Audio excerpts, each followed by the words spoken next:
Many thanks everyone for still staying with us on the show. Big Talk. Now, we'll now turn attention, look at agricultural development, the tax ahead of 2025. What are the expectations from us Nigerians who look at that sector, in which it looks at more attention has not really been given to that?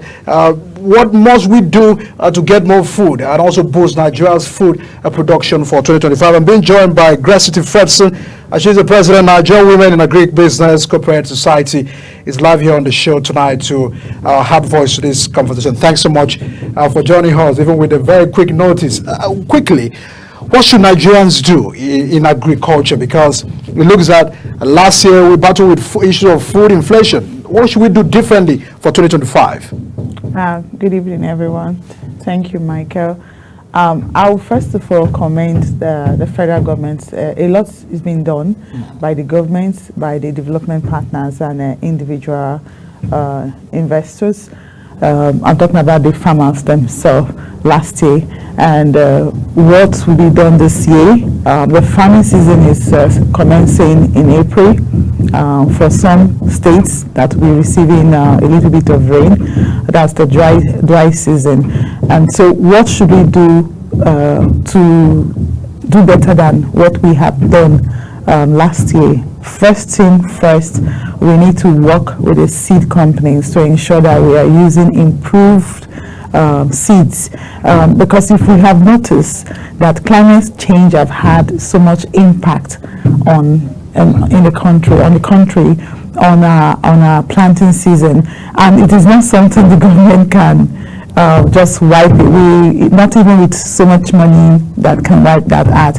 It's just more strategy. So climate change has moved planting season further. We now have a longer dry season than we usually do, and of course you can see that impact. And when we have this kind of drought, what it means is that there will be spread of disease, like what happened last year to tomatoes and other crops, which can cause insecurity of that item, also having multiplier effect on other crops. So what should we do? We need to work with the seed companies. We have the likes of IITA. We're not advocating for them, but they've been doing very well in Nigeria. We have agric, we have East-West Seed for the tomatoes and others. A number of them. We need to work with them.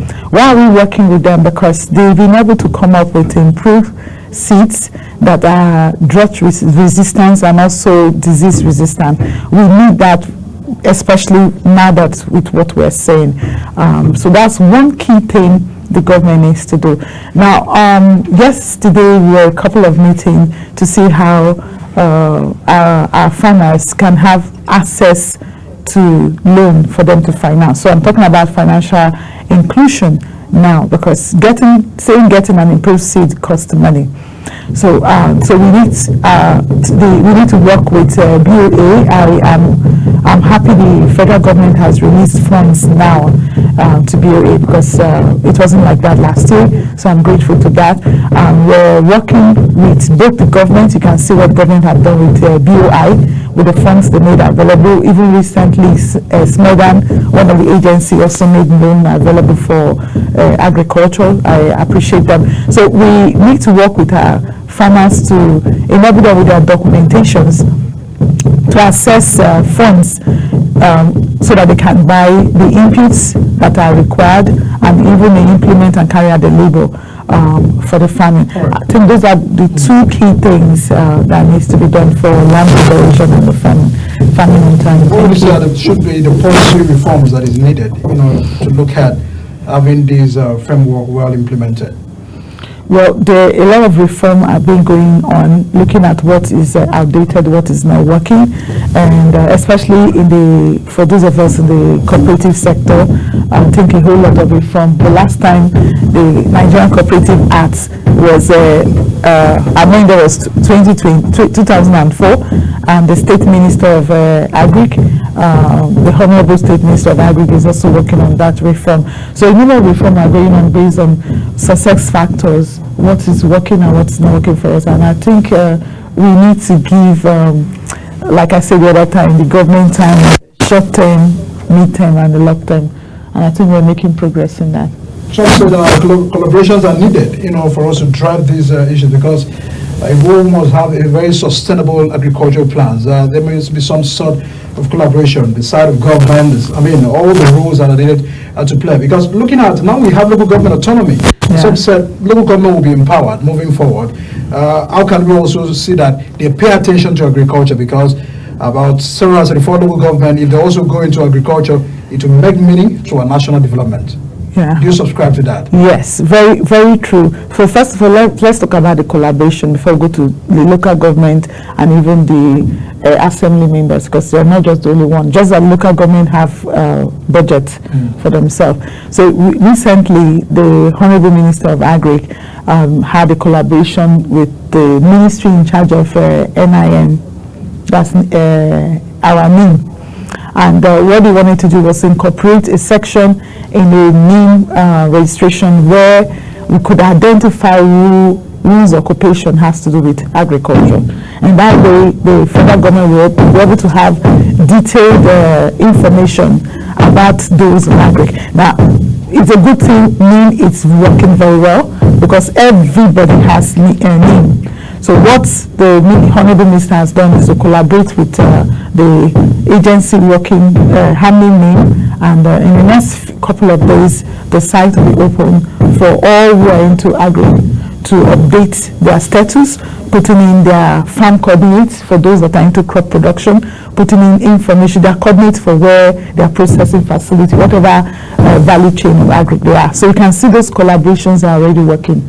And with time, just like NIM helped us to identify who is a Nigerian, that way the federal government will be able to have concrete detail of who is into agric, and not just who is into agric, what value chain of agric they're into. So I really commend the federal government for that. But the other aspect was local government. Okay, so before we go to local government, let's go to the other.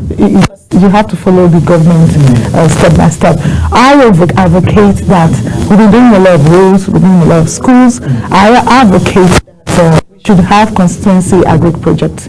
So we want to see in the National Assembly and the state assemblies, we want to see reps, Senate, and House of Assembly members presenting bills on agric projects. We've done a lot of roads, I'm sure. We've done a lot of schools, but we want to see that. And when we talk about agric constituency projects, we're not talking about interventions where you train the community farmers or the community, let me call them agri-premiums, because not every one of them are crop producers. Where you train them and then you give them some items, because as they leave that gate, they are selling the items. We're talking about a sustainable agriculture where you put up an industrialized facility after they've been trained for them to work there. So let's give an example, feed mill. You train 25 women in that local government. You build a semi-industrial feed mill, put all the consumables there, and let them be there with a supervisor working there and being paid salary and reinventing the revenue they have for them to upscale without depending on the government. Also, get market linkage for them, for other farmers to buy out, those in aquaculture and poultry, to buy out the feed, and then get the farmers to supply to them. So in that way, inward and outward or backward and forward integration. So those are the kind of sustainability. Now we come to the local government. Because when you talk about you come to the local government need to do the same thing. Let you know that NIWAP is also discussing with AGON, the Association of Local Government. Yes, Association of Local Government. And what are we discussing with them? For them to give us land, not as equity partner. Remember we talked about the PPP, that's the public-private partnership strategy, for them to give us land and for us to give them a certain percentage of that's net profit. So those are the things we want to see from the local government. Yes, we're not asking. Yes, for some companies, organizations, they might ask you for funding, but we want you to be involved, because at the end of this day, the land belongs to you. You're the governor of that local government. Right. So yes, that collaboration will really speed up security of food in Nigeria. Thank you. It's still a development conversation. We'll continue to track that partnership and collaboration needed for 2025. A lot of estimation for 2025 budget in regards to agriculture, the expectation as well to fight food inflation already in the country. That we'll continue to track and, of course, have more robust engagement in respect to that. Thanks so much, Gracetiti, Fredson, President of Nigerian Women in Agri Business Corporate Society. Thanks so much for joining us on the show tonight. And everyone, as we wrap it up on the show tonight, we'll continue to look more on what is happening from the national, state, and the local government to bring you to speed with that. My name is Agric Michael. See you again.